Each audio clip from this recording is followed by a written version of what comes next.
All right, in this video, we're looking at how to find X and Y intercepts and test the graph for symmetry. So remember, to test for symmetry, we're going to follow the guidelines I have listed here in the last 3 bullet points. And then to look for the intercepts, we're going to follow the guidelines in the first 2 bullet points there. Okay, so let's go ahead and look for the intercepts in the first graph for graph A. And to do the intercepts, just set up a table with X and Y, and then plug in 0 for X and 0 for Y, and then solve for the other variable.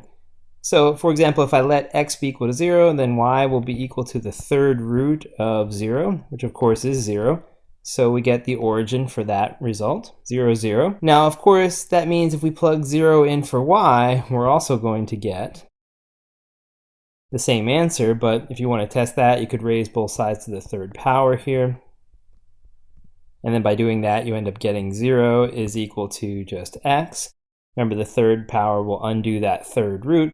And so x equals to 0, but of course we're going to get that result because we already said that when y is 0, x was 0 from the first result. All right, good. So the origin essentially is where this graph intercepts both the x and the y axis. Okay, from there then what we want to do is go ahead and try to test for symmetry. So to test for symmetry, we're going to set the y to negative y to test for x-axis symmetry. So we're going to change the graph to negative y is equal to the third root of x. And what we want to see is basically, is the equation either exactly the same as it was when it started, or did all the signs change in the equation, which basically means that essentially the equation is equivalent or the same.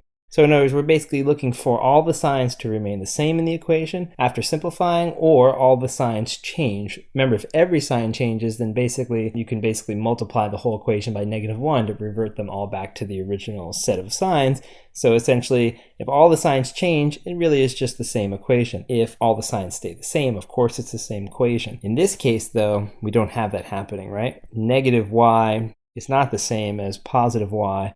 And so the equation is not the same. Remember, when you set y equal to 0, you're testing for x-axis symmetry. So this tells us that there is no x-axis symmetry.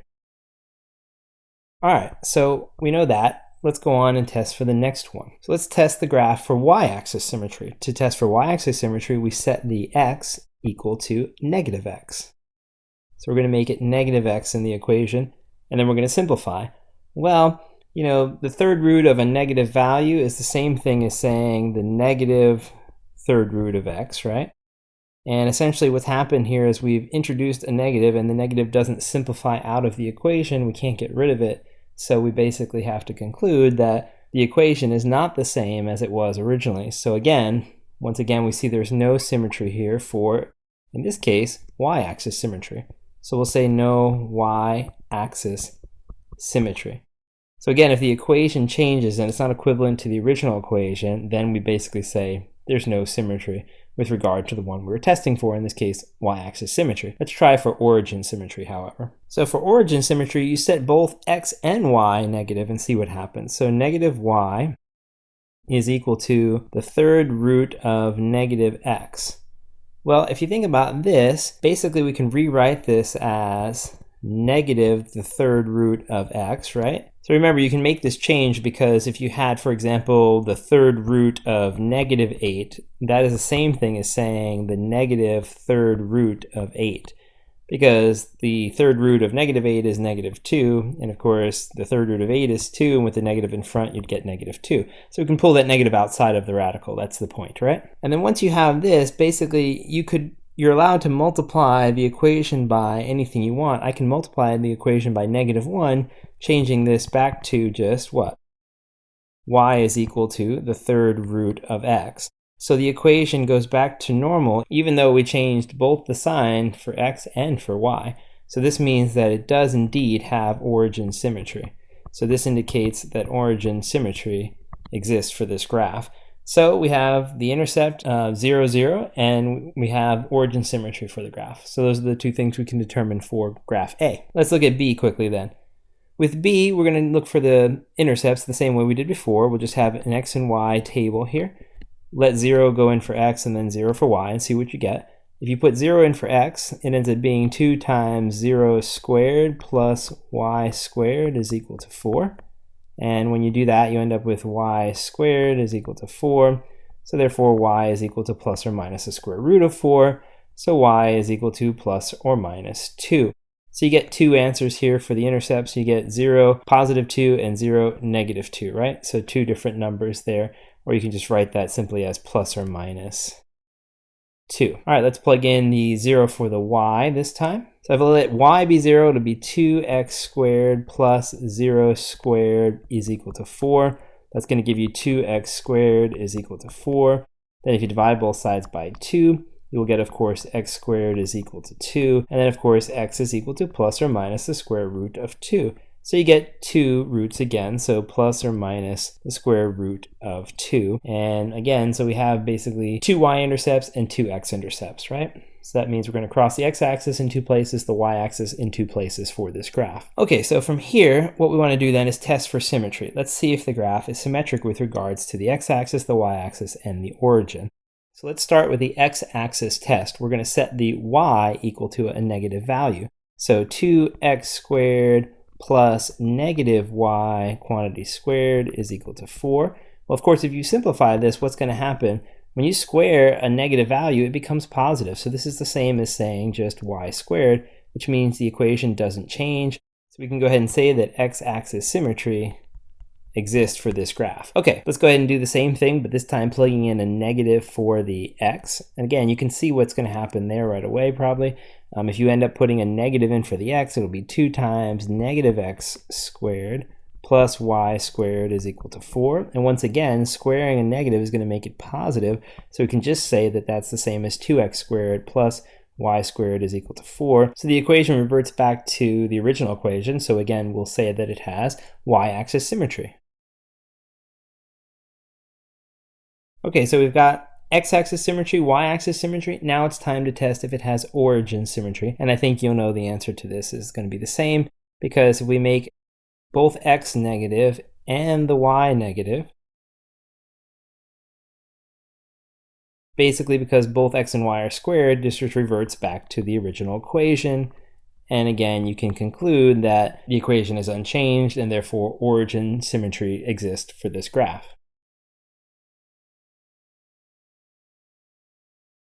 Okay, so it passes all tests of symmetry, so it's symmetric with respect to the x-axis, the y-axis, and the origin. And we have 4 intercepts, right? Both 2 x-intercepts and 2 y-intercepts. All right, let's take a look at example C, the last one here then. So for example C, the intercepts will be found by basically plugging in 0 again for both x and y in the equation. So if I test for the y-intercept, I'll plug 0 in for x. So it'll be y is equal to 0 squared minus 4 times 0 plus 3. Of course, these pieces will cancel out. You'll just get y is equal to 3. So the y-intercept is 0, 3.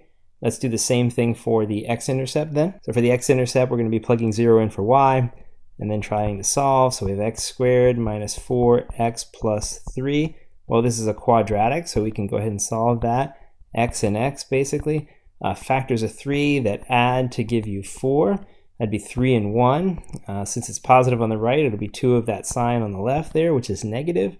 And then we can say basically that x minus 3 is equal to 0 and x minus 1 is equal to 0. So x is equal to 3 and x is equal to 1.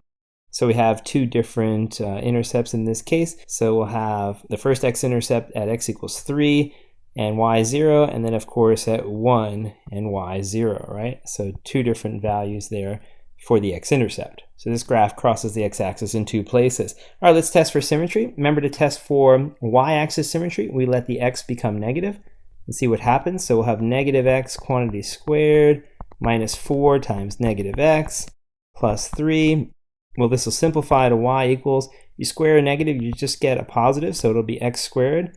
But here you have negative times a negative, making it positive 4x plus 3. And now you can see this sign for the 4x has changed, so the equation has changed. So it fails the y-axis symmetry. So we'll say no y-axis symmetry, right? So no y-axis symmetry.